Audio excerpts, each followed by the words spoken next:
As a child, I was undiagnosed and I was at the back of the class and I just thought I was dumb and I thought school wasn't for me and I was disillusioned. To identify dyslexia earlier is hugely important for the individual, because then I think you understand why you don't understand, if you know what I mean. For dyslexic children to get the support is everything, because it just changes your whole attitude on how you can approach things, the skills you're given to help you. I mean, the confidence, it just changes you. If you know what's causing the challenges you're experiencing, then I think school takes on a whole new dimension. I think I was really lucky that it was diagnosed when I was 6. So that early diagnosis was key to absolutely everything.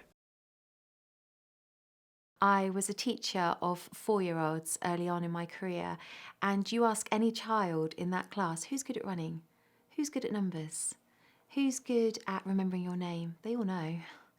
So coupled with that are the children who know that they find things difficult. They know at 4, they probably know before that. They just maybe don't have the ability to articulate it. A dyslexic child should know they're dyslexic, and they should know what dyslexia is. And that is almost the most powerful thing that we can give them, is that knowledge. Being labeled dyslexia should be something that is celebrated. It is truly a superpower that these children are able to think in the way that they are. We need to empower people in saying, yes, this is great, I'm dyslexic, I have all these strengths. Early identification is crucial. The earlier a student can understand that they're dyslexic, we have a fighting chance to really keep their self-confidence intact. We can start identifying a child as being dyslexic, or the potential to be dyslexic, really as early as 4 to 5 years old. In a general education classroom, of course, I would be looking for a direct mismatch between what a student is capable of and what they know versus the output of learning. A student that struggles to know their alphabet, to know their letters, to memorize things that seem everyday and easy, days of the week, months of the year, putting the months of the year in order. Those sorts of things are really big indicators for us. A lot of students have difficulty in the younger years with rhyming, with letter and sound association, difficulty with expressive language. A lot of times they will kind of talk around their thoughts and not really get to the point of the matter. You might have a student that gets to 10 or 11 years old and is showing previously great signs academically, doing fairly well, and then we start giving them words they're not familiar with, and we're just asking them to look at words in isolation, and suddenly it's like we have a different child. Schools are often reluctant to label or talk about dyslexia, I think, for a number of reasons. One, primarily, is just a lack of education.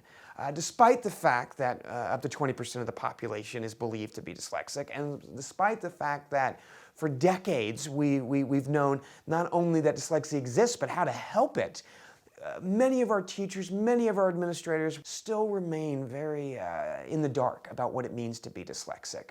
And I think that plays a huge role, probably the biggest role, in why so few kids are identified and receive the support that they need. So every teacher should be comfortable with knowing about dyslexia, with looking for some warning signs, some red flags, and they don't have to be an expert. That's okay. I think that's what scares teachers the most. They're afraid to say, I think this student may be dyslexic and maybe they're wrong, but that's okay. It's like suggesting you think a kid needs glasses. You know, if you say that to a parent, they're not going to be insulted. They'll go to the doctor, they'll go to an expert and see if they need glasses, and it's the same thing with dyslexia. Understanding that you have dyslexia helps massively in terms of how a child and a parent can then respond to the nature of the difficulty. Many parents, I think, with the best of intentions, are reluctant to accept or to label their child as dyslexic because they have a misconception that it's going to mean all of these negative things.